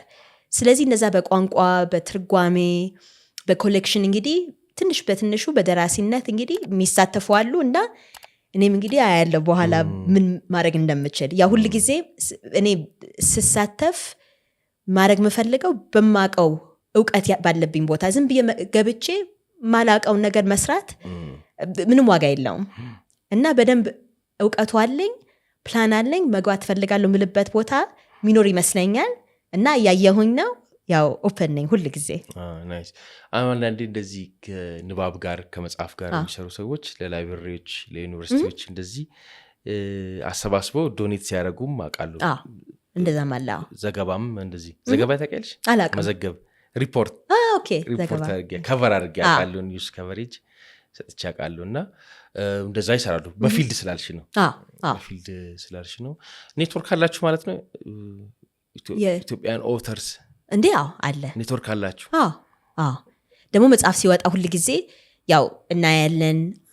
በስም መጀመሪያ ታያለ፣ ይህን ስም አላውቀውም፣ በዛ ታነበዋለ፣ ከዛ ኮኔክሽን ትፈጥራለ እና ያ ኔትወርክ እያደገ ነው አሁን። ደስ የሚለው ማን አለ አሁን ታዋቂ እናንተ መሀል? እንዳልኩ መዓዛ መንግስቴ አንድ ሽልማት ለቡከር ፕራይዝ ኖሚኔት ተደርጋ ነበር። The Shadow King የሚባል መጽሐፏ አሁን ከ2 ዓመት ከ3 ዓመት ፊት የወጣ አሜሪካ ነገር። ሌላ ድናው መንግስቱ የሚባል በጣም የታወቀ ጸሐፊ ያለ 5-6 መጽሐፍ የጻፈ ደግሞ አዳዲስ ጸሐፊዎችም አሉ። ማያ ብኛ የምትባላለች፣ ሀና ጊዮርጊስ የምትባል ጋዜጠኛ አለች። The Atlantic የሚባል የታወቀ ፐብሊኬሽን አሉ። ያደግን ነው የመጣን ነው። አይ ዋናው ህብረት ነው። ዩኒቲ ያስፈልጋቸዋል። አይ ቲንክ እሱ ኔትወርክም ደግሞ ብዙ ነገር ለመስራት መጽሐፋችሁን ለመሸጥም እኮ ይጠቅማል። ይጠቅመናል። ለማስተዋወቅ አትሊስት ለማስተዋወቅ ይጠቅማል። ምንድን ያላነሳ ነው? አሁን ሁሉን ነገር ያነሳን ይመስለኛል። ያልተነጋገርነው ነገር የለም። አይ ብናገረው የምትይው የግል ላይፍስሽ ጥሩ ነው። አላዘጋጀሽም? አይ በግል በቃ ሰላም ነው። አይ ትዳር አለ፣ ልጆች ማሰብ አለ፣ ቤተሰብ መስረት። ባላለኝ ተጋብቻለሁ፣ ልጅ የለኝም ለአሁኑ። በቃ እንዳልኩ ጓደኞች አሉኝ። የግል ላይፍ እንግዲህ ወድጀዋለሁ፣ ደስ ብሎኛል። በዚሁ ቀጥላለሁ። ብዙ ጊዜ እኮ ደራሲዎች ፐርሰናል ላይፋቸውን ኤክስፖዝ አያደርጉ። ሚስተሪ ነው፣ ሚስጥራዊ ነው የብዙዎቹ። አይ ግን በቃ ሁሉም ነገር አንስቻለሁ። በጣም ደስ ብሎኛል እዚህ በመምጣቴ። አመሰግናለሁ። የግል ታሪክ መጽሐፍ አታስቢም? አሁን አላስብም፣ በኋላ አይታወቅም። ግን አሁን ምጽፈው አላቅም። ኤክስፒሪየንስ እያሰባሰብሽ ነው? ኤክስፒሪየንስ ካሰባሰብሽ ምናልባት ወደ በኋላ ዳይሪ ትይዣለሽ? ይሄ የየዕለት ጆርናል አለኝ። ከድሮም ጀምሮ እሱ ይጠቅምሻል? ጽሁፍ ኖት ወስዳለው። አንዳንዴ እሱን ያነበብኩኝ አዳዲስ ሀሳብ ይመጣልኛል አይደለ? የሆነ ማስታወሻ ያዝሽው ነገር ይመጣል ማለት ነው። ሶሻል ሚዲያ ምንድን የምትጠቀሚው? ኮምፎርታብል የምትሆኚው ምን ላይ ነው? ኢንስታግራም አለኝ፣ ግን እስከዚህ ሶሻል ሚዲያ ኮምፎርታብል አይደለሁም፣ ብዙ አልጠቀምበትም። ቲክቶክ ታውቂያለሽ? ቲክቶክ አካውንት አለኝ፣ ግን ቲክቶክ በጣም ይደብረኛል። ግራ የሚያጋባ ነገር ነው።